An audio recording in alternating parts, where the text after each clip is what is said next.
Part of our summer culture is that we believe that we hear from God. There's a step in which I learn that God talks to me. There's a whole nother step that says that God talks to you, and that I have the ability to accept that. And then, of course, John has the ability to speak it and share it.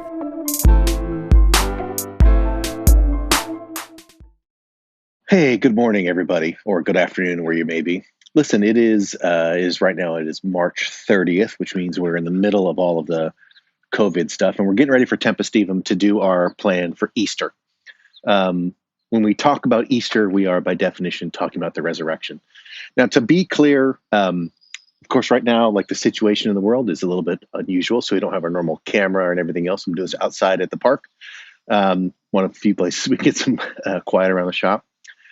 And when we talk about Easter, then of course we're talking about the resurrection. And to be clear, we talked about this.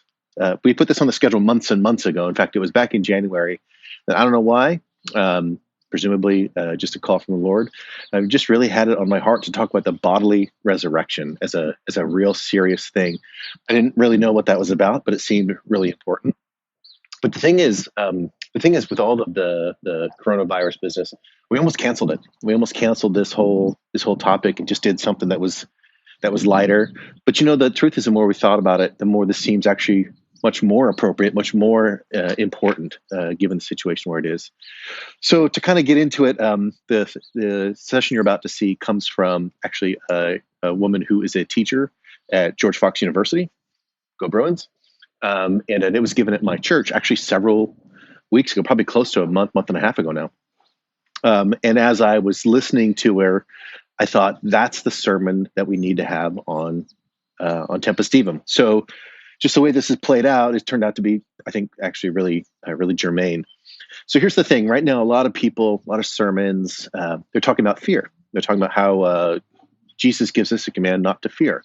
And it's not just a good idea. It's a command, but also it's a hope. It's a desire to know that God doesn't give us a spirit of fear, which is absolutely true. But let's just be clear: what are we afraid of? We're afraid of boredom, I guess. We're afraid of certainly a lot of economic situations, losing our jobs, layoffs, that kind of thing. Those are, just be sure. But aren't we really talking about death? Are we really talking about the fear of either maybe if we're young and healthy, maybe we're not so much afraid for ourselves, but there's a lot of reason to be fearful for other people, for loved ones, for folks around us. And I think about a member of our team recently, his grandmother passed away, and they can't have a funeral. They can't remember her and grieve her the way that you normally would. Now, she didn't die of coronavirus, but it's just the timing of the thing makes death feel very potent. John's mom is in a facility with a bunch of older folks who feel very at risk, very, no one knows what's going to happen next.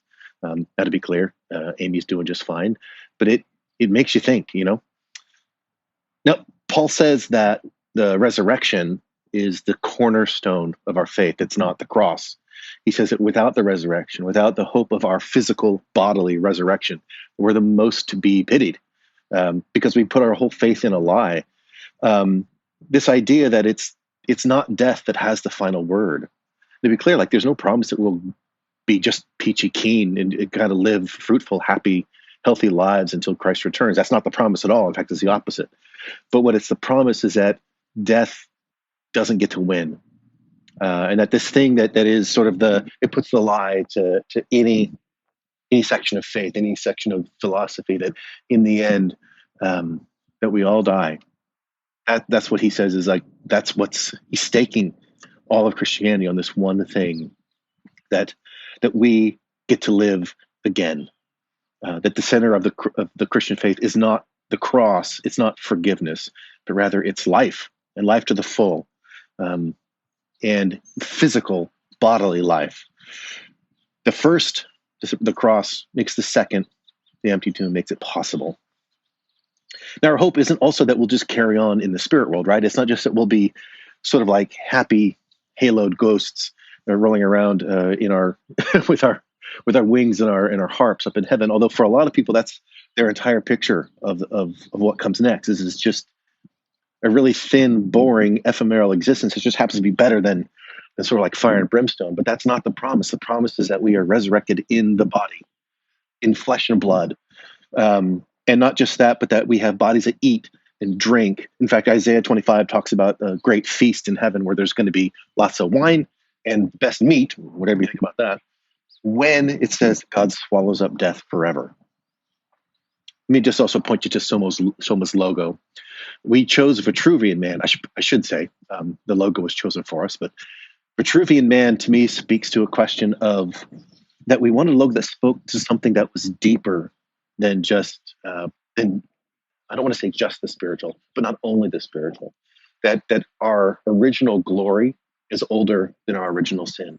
That there is something there's truth and dignity and holiness in the flesh and blood that we carry, and that it is in our bodies that God made us fearfully and wonderfully, and all of the imperfections, whether we're too heavy, too thin, too tall, too short, too bald, too gray, whatever it is, that all of those imperfections in the body are part of what Jesus says, that all things are made new. That's what happens. That's how we get redeemed and restored when our King returns. And so if we really get to that place where death has no sting, and it's true that we can get through to that spot where it doesn't scare us, it doesn't have any power over us, not for us, not for our loved ones, well, what then? How would you live differently? How would you see these strange days with all of the virus and all the uncertainty, all the complications? How would you live differently? Now, I don't know the answer to that. I think it's different for everybody. But it better mean something. It better mean something for you, or else you're missing something that's critical, perhaps the critical point of the Christian faith. So with that, by the time this goes live, I want to wish you a blessed Easter. I want to wish you kindness and hope and a fearlessness. It means that all that can come before us, it just withers before the hope and the glory of our Christian faith. So I pray that this sermon will bless you, and we'll be have more of these coming back.